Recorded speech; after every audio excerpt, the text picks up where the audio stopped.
There are people whose work forms the substrate of functioning society, individuals whose labor prevents small failures from cascading into larger crises, whose attention to detail creates the reliable background conditions that allow others to pursue their ambitions without thinking about infrastructure, whose names appear in no public records of achievement but whose absence would be immediately and catastrophically felt. Omar Rahman was such a person, though if you'd asked him to describe his significance he would have looked at you with confusion, perhaps mild discomfort at being asked to characterize work he considered simply what needed doing rather than something warranting particular recognition or analysis. He was 47 years old, employed by the city's Department of Public Works in a position officially titled Maintenance Technician 2, which placed him in the middle of a 5-tier classification system designed to create advancement pathway that in practice rarely led anywhere beyond incremental salary increases.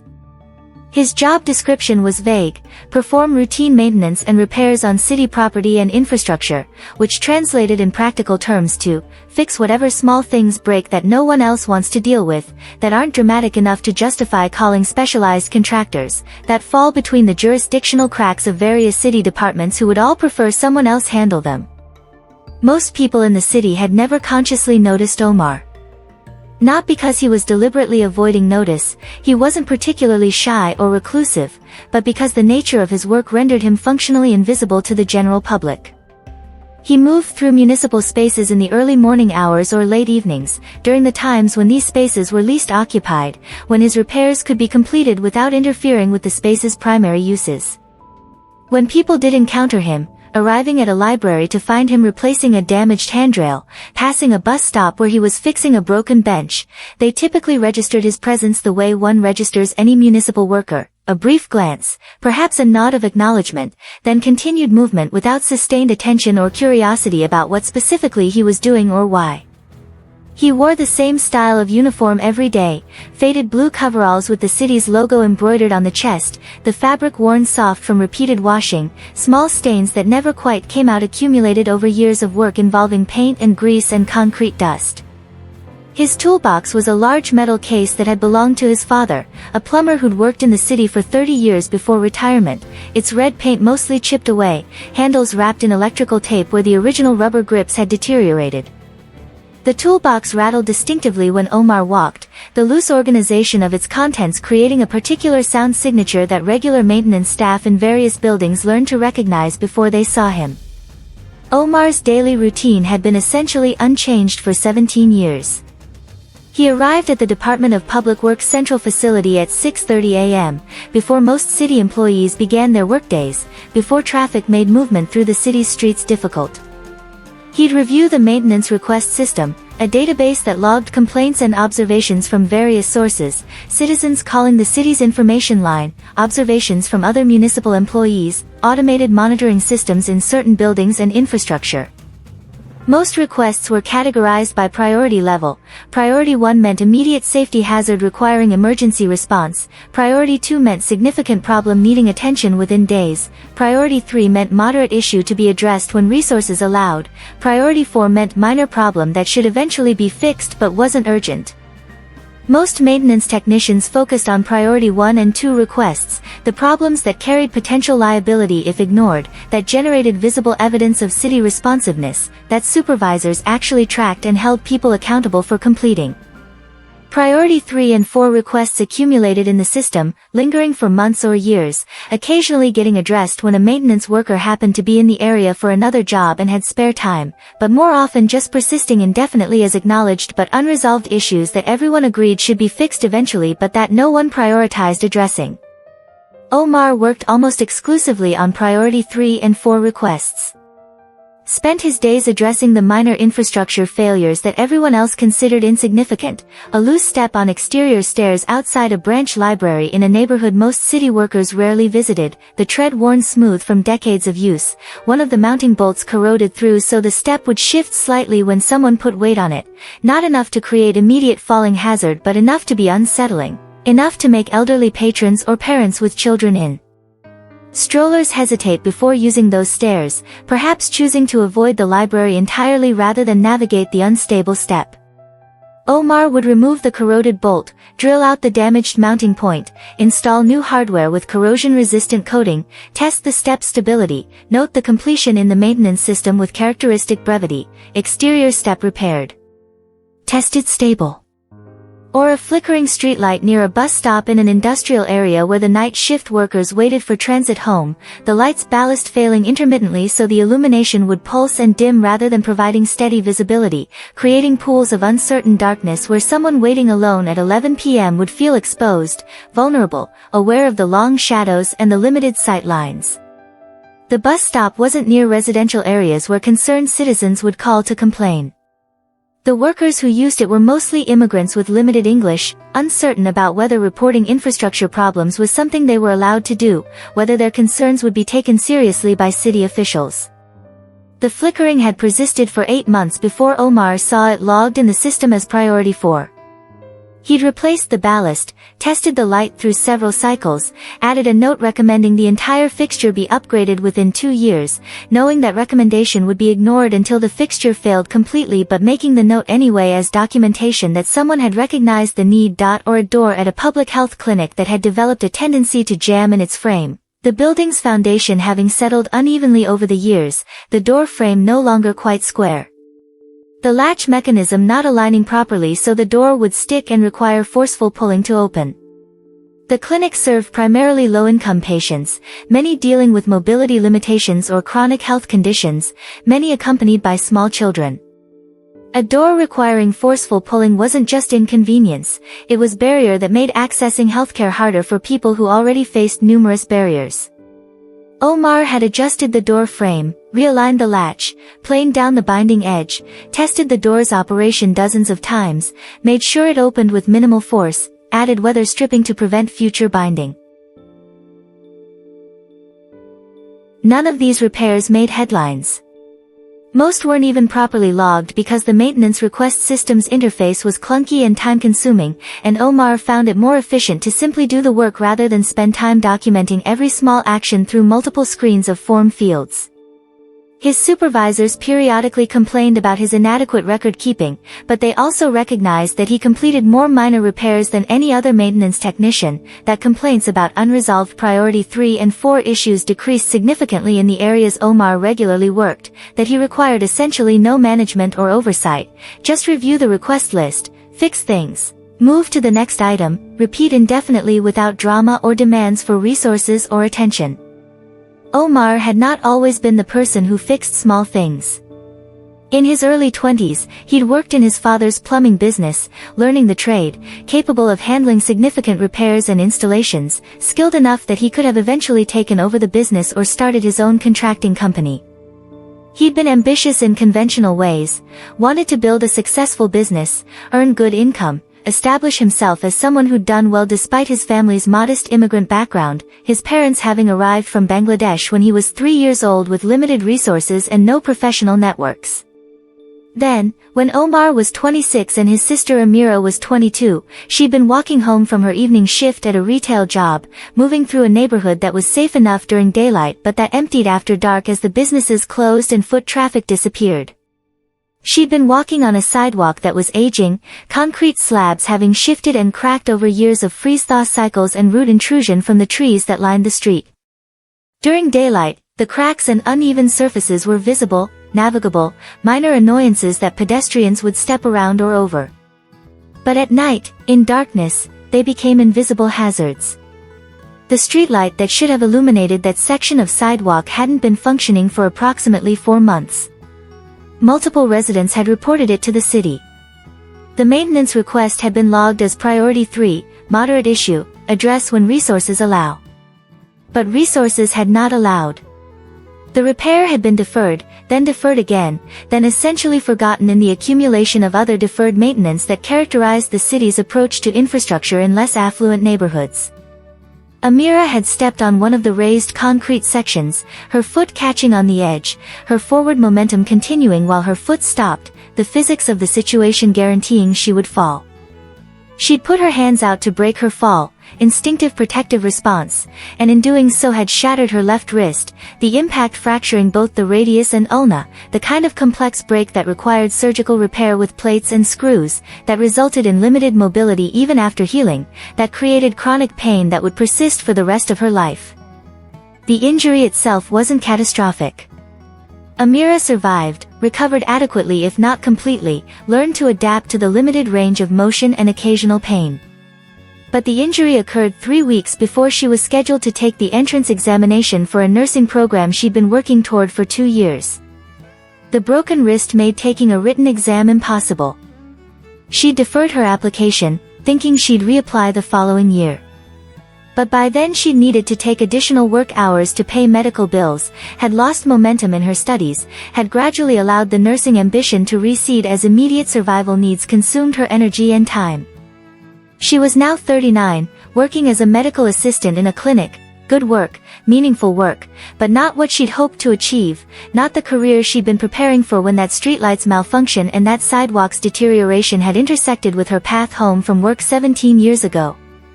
Omar never talked about this directly. Didn't explain his career choices in terms of his sister's injury, didn't frame his maintenance work as response to specific trauma or loss.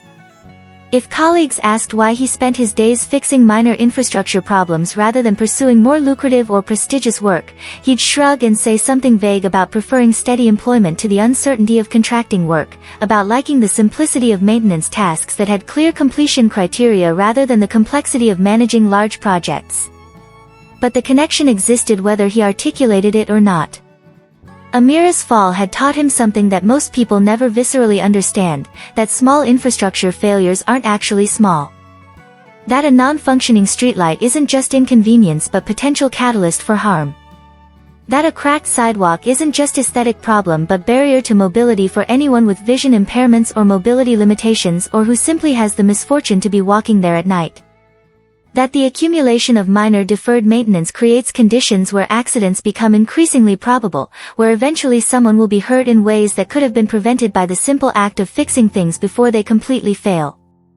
He'd applied for the city maintenance position not because it paid particularly well, his father's plumbing business would have provided better income, but because it gave him direct access to the maintenance request system, to the list of all the small things that were breaking and being ignored, to the opportunity to address these problems before they caused harm rather than after.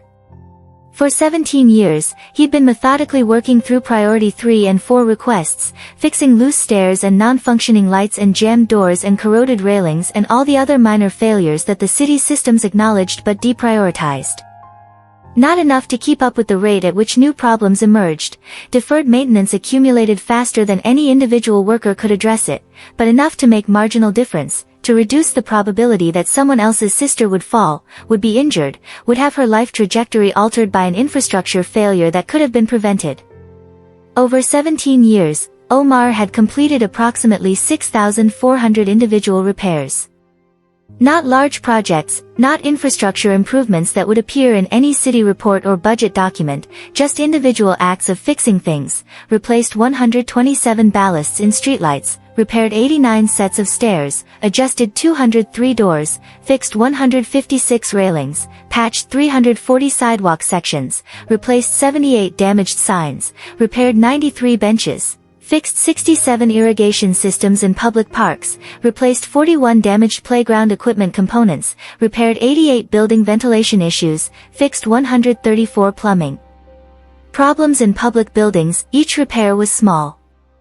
Each addressed a problem that individually seemed insignificant, that could be rationalized as acceptable trade-off given limited resources and competing priorities. But cumulatively, these repairs created conditions where public spaces functioned marginally better, where the probability of small failures causing harm decreased incrementally, where the city's infrastructure degraded slightly less quickly than it would have without his consistent attention. The city where Omar worked was mid-sized, population of approximately 380,000, occupying about 85 square miles, containing the typical mixture of residential neighborhoods, commercial districts, industrial areas, public facilities, parks, and infrastructure systems that characterize American cities. The city government operated on perpetual budget constraints, making decisions about resource allocation that always involved difficult trade-offs between competing needs. Street repairs versus school funding. Park maintenance versus public safety. New infrastructure investment versus maintaining existing infrastructure. In this context, priority 3 and 4 maintenance requests were easy to defer. They weren't emergencies. They didn't create immediate liability. They affected populations who typically lacked political power to demand attention. And addressing them provided no visible political benefits, no ribbon cuttings, no press releases, no opportunities for elected officials to demonstrate responsiveness to constituent concerns. Just invisible work fixing invisible problems for largely invisible people. Omar understood this political economy but didn't frame his work in those terms. He simply saw problems that needed fixing and fixed them, moving through the city with the steady attention of someone who'd learned to notice small failures before they became large ones. He developed an intimate knowledge of the city's physical fabric, knew which neighborhoods had the oldest infrastructure and therefore the highest maintenance needs, knew which types of materials and components were most likely to fail and how, knew the subtle signs that indicated incipient problems before they became obvious to people who weren't paying attention. He noticed that exterior stairs made from certain types of concrete would develop specific crack patterns that preceded structural failure, that the railings installed by a particular contractor in the 1980s all had the same welding flaw that would eventually corrode through, that the streetlights in areas near the port would fail faster due to salt air exposure, that the irrigation systems in parks with poor drainage would develop valve problems that would waste water and kill vegetation if not addressed. This knowledge allowed him to be preemptive sometimes, to fix things before they fully failed, to replace components that were deteriorating before they created hazards, to identify patterns that suggested systemic issues rather than just individual failures. He'd write reports documenting these patterns, submitting them through proper channels to supervisors who would acknowledge them and file them and rarely act on them because systemic fixes required resources and political will that didn't exist for problems that weren't yet causing visible crises. But Omar continued writing the reports anyway, maintaining documentation that someday might inform better decision-making, creating record of problems noticed and solutions suggested, contributing to the institutional knowledge that theoretically guided how the city maintained its infrastructure even when that guidance was often ignored in practice. In late January of Omar's 17th year with the city, a significant winter storm system moved through the region. Not the kind of catastrophic weather event that generated national news coverage, just a particularly severe winter storm in an area where such storms were common enough that infrastructure was theoretically designed to handle them but where the combination of aging systems and deferred maintenance meant that theoretical resilience often didn't match actual performance. The storm arrived on a Thursday evening, bringing heavy snow, ice accumulation, and sustained winds that stressed various infrastructure systems. Power lines came down in multiple neighborhoods.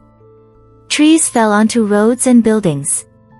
The combination of ice and wind created conditions where anything inadequately maintained would likely fail. The city's Emergency Operations Center activated, coordinating response from various departments, power company crews working to restore electrical service, transportation crews clearing priority roads, fire and police responding to emergencies, public works addressing infrastructure failures. The immediate priorities were clear: restore power, maintain emergency vehicle access, prevent casualties. By Friday evening, most power had been restored and roads had been cleared, but the storm's effects continued revealing themselves through various small infrastructure failures that individually seemed manageable but that collectively created conditions where the city's functioning was significantly degraded. Traffic lights were malfunctioning at numerous intersections. Elevators were stuck in various buildings. Emergency communication systems had failed in several neighborhoods. Several public facilities had lost heating. Emergency management staff expected these conditions to create cascading problems, expected traffic accidents to spike due to non-functioning signals, expected emergency response times to increase due to transportation difficulties, expected vulnerable populations to face serious risks due to heating failures. They prepared for worst-case scenarios, activated mutual aid agreements with neighboring jurisdictions, prepositioned additional emergency resources. But something unexpected happened. The cascade didn't materialize. Traffic accidents remained at normal winter levels despite signal malfunctions. Emergency response times were only marginally impaired. No major heating-related emergencies occurred. Various small systems that should have failed instead continued functioning adequately. Engineers began investigating why. Started examining which systems had failed and which hadn't, trying to understand whether there were patterns that could inform future preparations or maintenance priorities. They discovered something they hadn't expected: many of the systems that should have failed had been recently maintained or modified in ways that made them more resilient to exactly the kind of stress the storm created. Pedestrian crossing signals that Omar had rewired 6 months earlier had been configured to fail to a safe default state, flashing red rather than simply going dark, which maintained intersection functionality even when central control systems lost power. His rewiring wasn't standard procedure, wasn't something specifically mandated by city policy, just something he'd learned from reading technical bulletins about best practices and had implemented whenever he had access to these systems during other routine repairs. Clinic doors that Omar had repaired remained functional because his adjustments had included lubricating hinges with cold weather appropriate grease and ensuring weather stripping prevented ice accumulation that would cause binding. The heating systems he'd maintained in several public facilities continued operating because he'd cleaned filters and calibrated controls and replaced aging components before they failed completely, creating redundancy that allowed these systems to function even when stressed by extreme cold. Stair railings he'd tightened and reinforced prevented falls that would have occurred when ice made surfaces slippery and people needed additional support to navigate safely. Emergency lighting systems he'd tested and maintained provided visibility when primary power failed. Backup generators he'd serviced started reliably when needed. None of this was dramatic. None of it involved heroic intervention during the crisis itself. Omar had been home during the worst of the storm, not performing emergency repairs, not working extended shifts, just waiting like everyone else for conditions to improve. But his routine maintenance work over preceding months and years had created conditions where various small systems remained functional under stress, where failure points that should have cascaded instead remained isolated, where the city's infrastructure performed slightly better than it theoretically should have given its age and maintenance history. A junior engineer named Sarah Chen was assigned to analyze the storm response and prepare a report documenting lessons learned. She was methodical, technically competent, relatively new to city employment and therefore not yet fully socialized into the institutional assumption that priority 3 and 4 maintenance could be indefinitely deferred without consequences. She examined maintenance logs for the systems that had performed unexpectedly well, trying to identify common factors. She kept encountering the same name, Omar Rahman. Not exclusively, other maintenance workers had also contributed to various repairs, but with statistical frequency that seemed significant. Systems maintained by Omar failed less often. When they did fail, they tended to fail safely rather than catastrophically. The repairs he'd performed were more thorough, more anticipatory of potential stress conditions, more focused on preventing future problems rather than just addressing immediate symptoms. Sarah included this observation in her report, noted that certain maintenance practices appeared to create measurable resilience benefits, suggested that the city might want to study and potentially replicate the approaches that seemed most effective. She submitted her report to her supervisor, who forwarded it to the emergency management director, who mentioned it during a briefing with senior city officials who were conducting their own post-storm assessment of response effectiveness. This was how, for the first time in 17 years, Omar was called into a meeting with people whose positions were multiple levels above his own in the organizational hierarchy. Not because he'd requested the meeting, not because he'd been seeking recognition, just because someone had noticed patterns in data and those patterns connected to work he'd been doing without expectation that anyone was paying attention. The meeting was held on a Tuesday afternoon in a conference room on the 4th floor of City Hall, a building Omar had been inside many times to fix various minor problems but whose upper floors he'd never accessed. He was told to report at 2 p.m., given no information about the meeting's purpose, assumed he was being called in to address some complaint about his work or to be informed about budget cuts that would affect his position. He arrived 10 minutes early, wearing his usual uniform because he had no other professional clothing and because changing for a meeting seemed like affectation when his work involved physical labor that would immediately make nice clothes impractical. He waited in the hallway outside the conference room, toolbox sitting beside him because leaving it in his truck felt wrong even though he obviously wouldn't need tools for a meeting. The meeting included the emergency management director, the public works director, 2 senior engineers including Sarah Chen, and a deputy city manager Omar had never met. They sat around a long table with papers and laptops, the physical arrangement suggesting this was a professional business meeting rather than a disciplinary proceeding. The emergency management director spoke first, thanking Omar for coming, explaining that they wanted to discuss the recent storm response and particularly the infrastructure performance during that event.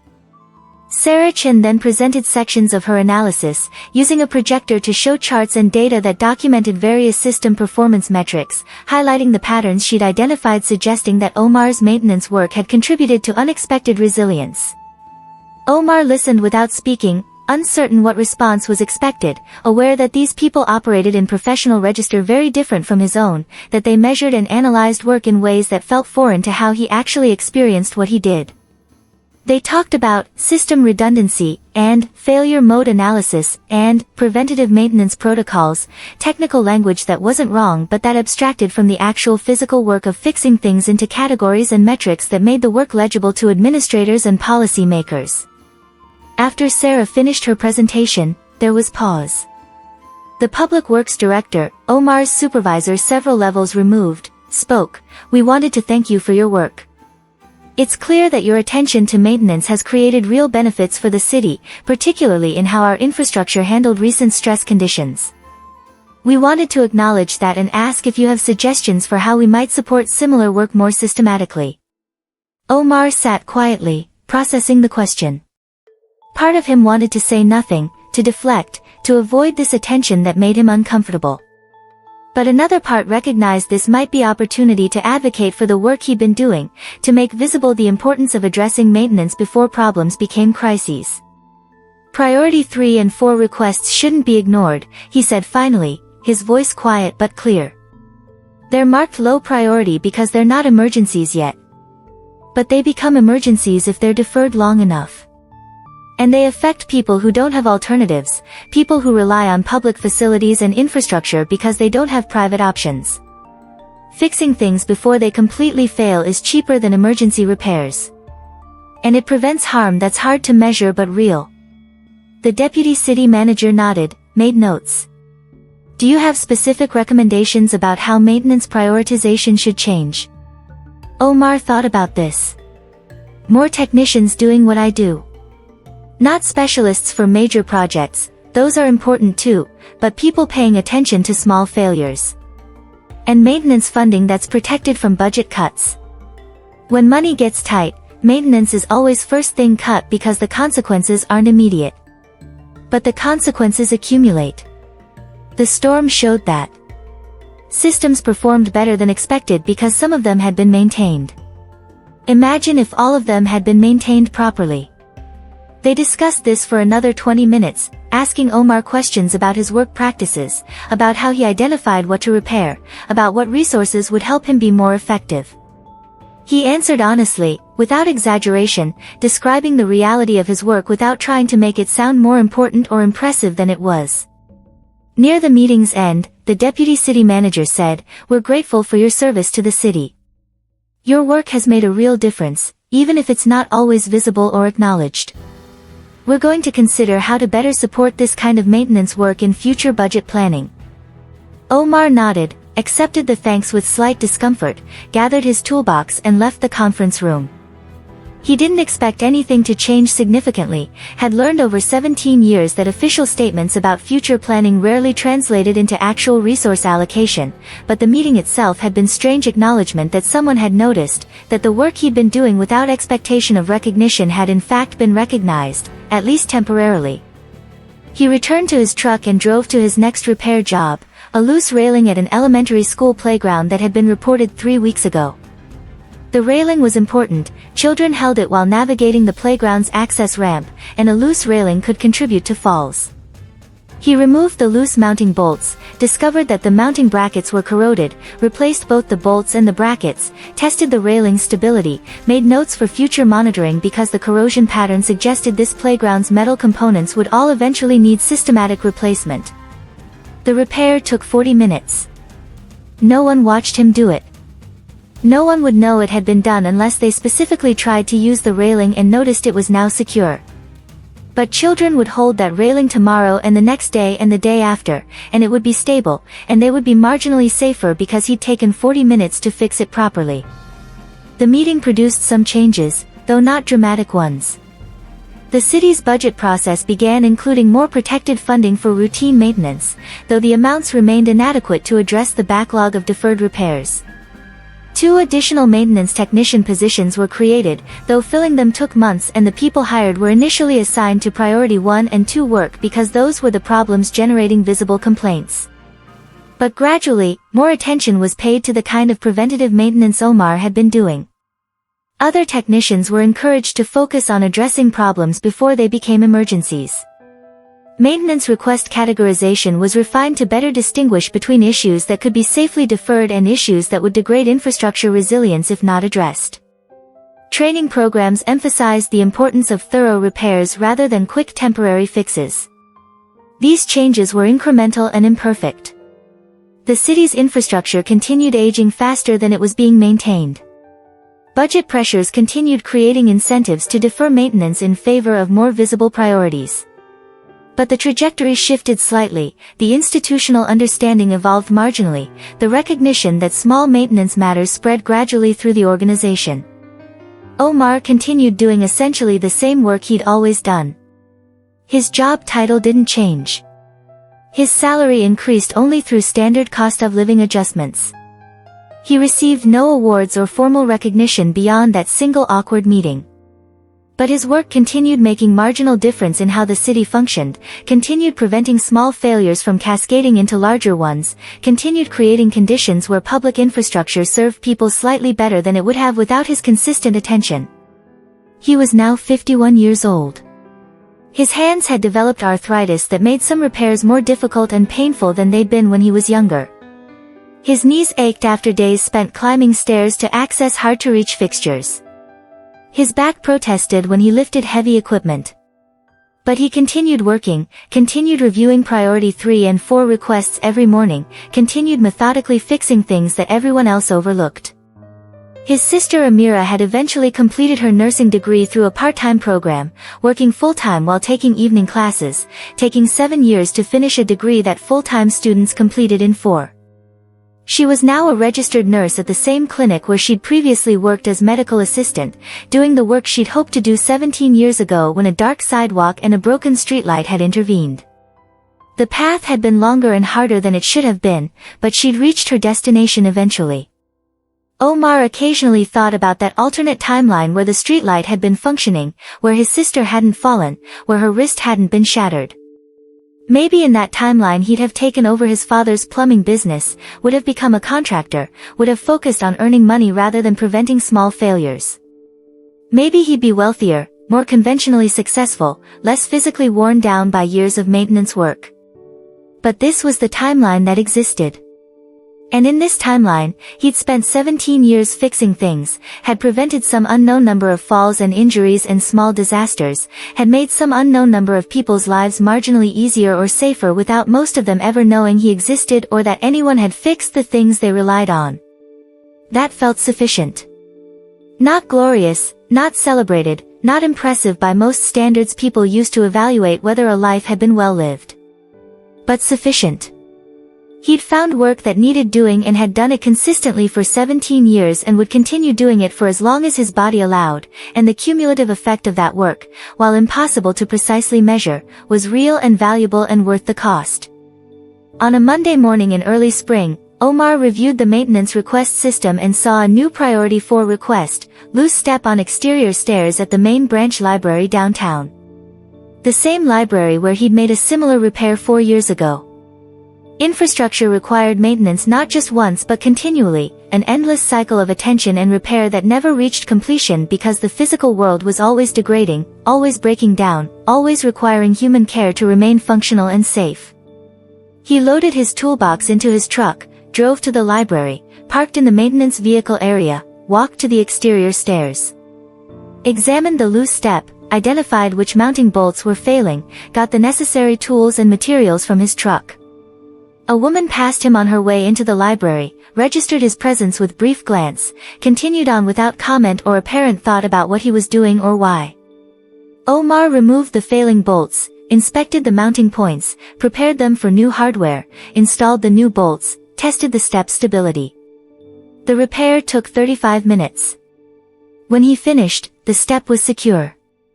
Someone would use these stairs tomorrow and the next day and the day after, and the step would be stable, and they would climb without hesitation or fear, and they would never know that someone had ensured their safety through 35 minutes of careful attention to infrastructure that everyone else considered too insignificant to prioritize. He returned to his truck, logged the completed repair in the system with his characteristic brevity, checked for the next priority 3 or 4 request requiring attention. Found one, flickering streetlight near a bus stop in the East Side neighborhood where night shift workers waited for transit home. He'd fixed this same light 3 years ago. The ballast he'd installed then was now failing. He'd replace it again. In another 3 years, it would probably need replacing again. That was how maintenance worked. Not solving problems permanently but maintaining functionality through continuous attention, through the sustained commitment to fixing things before they completely failed and hurt someone. He drove toward the bus stop with the flickering streetlight, toolbox rattling in the passenger seat beside him, the sound as familiar as his own breathing after 17 years of doing this work. The city flowed around him, people pursuing their various purposes, moving through infrastructure they mostly didn't notice, relying on systems that functioned because someone maintained them. Most of those people would never know his name. That was fine. The work didn't require recognition to be meaningful. Just required doing. Never underestimate the power of small responsibility. This is what Omar's story teaches, not that individual heroism saves cities, not that one person's dedication can compensate for systemic neglect, but that sustained attention to small failures makes real difference, that the accumulation of routine maintenance work creates conditions where catastrophe becomes less probable, that taking responsibility for fixing what others overlook is itself a form of service that deserves recognition even when it rarely receives it. Omar didn't fix anything dramatic. Didn't design innovative infrastructure or lead major projects or accomplish anything that would appear on a resume as impressive achievement. Just fixed loose stairs and flickering lights and jammed doors, one at a time, consistently, for 17 years. But the cumulative effect of that work, while impossible to precisely quantify, was that the city functioned slightly better than it would have without his attention, that small failures were less likely to cascade into larger crises, that people moving through public spaces faced marginally less risk of harm from infrastructure that everyone else had deprioritized addressing. The call to action here isn't to become maintenance worker or to pursue any specific career. It's something more fundamental about how we understand responsibility and meaningful work. In a world that celebrates innovation and achievement and visible success, there's tendency to undervalue the work of maintenance, the routine labor that keeps existing systems functioning, that prevents degradation, that fixes small problems before they become large ones. But maintenance matters. Infrastructure requires continuous care, not just dramatic interventions when things fail catastrophically. The loose stair that gets fixed before someone falls prevents an injury that never happens and therefore never gets recognized as injury prevented. The streetlight that gets repaired before someone is hurt in darkness prevents harm that remains invisible because it was successfully avoided. The door that gets adjusted before it becomes impossible to open maintains accessibility for people who would otherwise face barriers. This work is everywhere. Not just in literal infrastructure maintenance but in all the ways that systems require attention to continue functioning, teachers preparing lesson plans that no one outside their classroom will see, nurses catching medication errors before they harm patients, janitors cleaning spaces that most people don't consciously notice, technical support staff solving problems that users experience as, the system just works, administrators maintaining organizational systems that become visible only when they fail. All of this work shares common characteristic: it's essential but undervalued, visible primarily through its absence, recognized only when it doesn't happen and systems fail as a result. And because it's undervalued, it's underfunded, understaffed, deprioritized in budget decisions that favor new initiatives over maintaining existing capacity. But systems don't maintain themselves. Infrastructure doesn't self-repair. The reliable background conditions that allow us to pursue our goals exist because someone is doing the work of maintenance, of fixing small failures, of preventing degradation that would otherwise accumulate until it created crisis. So pay attention to this work. Recognize it when you encounter it. Advocate for adequate resources to support it. And if you're in position to do this kind of work yourself, in whatever domain, consider it seriously. Not because it will bring fame or wealth or impressive credentials, but because it's genuinely important, because maintaining systems is as valuable as creating new ones, because preventing harm through routine attention is as meaningful as responding to harm after it occurs. Omar spent 17 years fixing things that everyone else overlooked. Prevented some unknown number of injuries and crises. Made his city marginally safer and more functional for hundreds of thousands of people who will never know he exists. That work wasn't dramatic or celebrated or particularly well compensated. But it was real. It mattered. It made difference that compounded over time into something significant even if it can't be precisely measured. And he continues doing it. Because the work is never finished. Because infrastructure always needs maintenance. Because there's always another loose stair, another flickering light, another jammed door that needs attention. Because someone has to fix these things or they won't get fixed and eventually they'll fail and someone will be hurt in ways that could have been prevented. That's the power of small responsibility, consistently exercised. That's what maintenance looks like when someone takes it seriously. That's what service looks like when it's pursued without expectation of recognition. Never underestimate the power of small responsibility. Be StoryWise.